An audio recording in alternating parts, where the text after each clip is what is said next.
Daniel Dubois proved many people wrong as he put on a near shutout performance versus Anthony Joshua on his way to a 5th round knockout.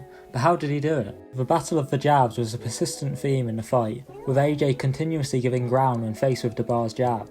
While AJ's jab was far from a committed one, Dubois was much more effective through simply ensuring his feet were planted and rotating his shoulders into his own. And due to Joshua conceding space when jabbed, he often found himself against the ropes, where his reactions to being hit were amateurish, mostly trying to duck down and hide behind a high guard while trying to grab a clinch or wait for Dubois to exit. Another positive of Dubois' compact, piston-like jab from his high guard was that it made it difficult for Joshua to counter over it, as Daniel's shoulder would be high, blocking the path to his chin.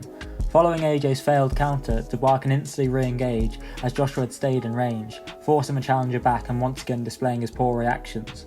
Joshua did find a good counter to Dubois' jab at the end of round 1, as instead of retreating, he held his feet and slipped to the outside of the jab, from which he could come through the middle of Dubois' open guard with an uppercut, but this was one of only a few times AJ reacted well to Dubois' jab.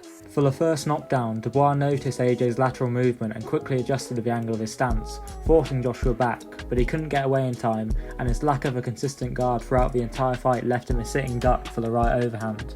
The second round began just as the first left off, as Dubois pressures behind a 1-2 which leaves AJ vulnerable against the rope, scrambling to grab a clinch, but Dubois frames off and re-establishes the distance, allowing him to swarm Joshua with hooks while the former champion has no solid guard in place and makes no attempt to exit and reset.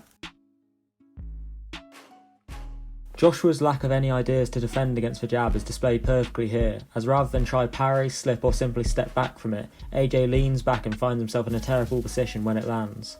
Once again AJ is issuing no guard whatsoever, allowing Dubois an easy route as he steps in with a tight lead hook. Dubois then frames off him a clinch to create space for a second hook. An important thing to note is the difference in footwork, as Dubois half stepped in behind his hook, with his back foot following shortly after to keep his balance, compared to Joshua who almost aimlessly jumps onto the inside with his own hook, leaving him square and off balance to Dubois.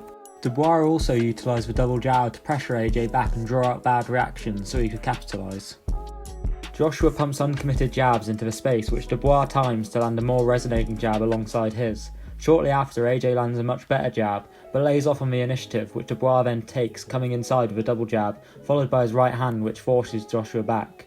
Having stepped through with a straight, Dubois shifts back into his stance to prevent Joshua escaping, and lands a lead hook while he has his feet trapped underneath him.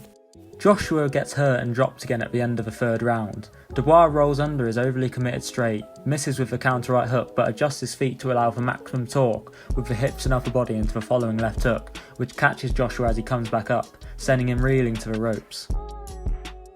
Initiating with a lead hook became a great weapon for Dubois over the course of the fight, due to the fact he had established a solid jab. Come the 4th and 5th rounds, every time Dubois moved his lead hand, Joshua would parry expecting the jab, which allowed for Dubois to come around with a hook. AJ used the level change well to come up and split the guard of Dubois with a straight which wobbled it. As Joshua attempted to swarm the champion, Dubois intercepted with a jab to maintain the distance. Once Joshua came back, Dubois again tried to intercept with a jab, but AJ came over the top of his outstretched lead hand with an overhand, all the while leaving his other hand down. Joshua aimed to emulate that success with another overhand, which Dubois punished with a counter right straight while Joshua was wide open.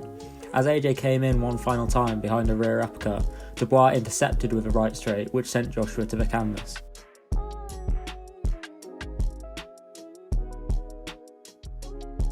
Daniel Dubois proved to be a lot more than what many people, including myself, thought he was. He showed nothing particularly special, but by simply sticking to the basics, having good fundamentals and establishing a potent jab in which he could work behind, he slowly dismantled Anthony Joshua. But what is next for AJ? After back-to-back defeats to arguably the pound-for-pound king in Alexander Usyk, Joshua seemingly rebuilt himself, having beaten Jermaine Franklin by decision, before finishing Robert Helenius, Otto Wallin and Francis Ngannou all in a row, with the latter two being particularly impressive performances.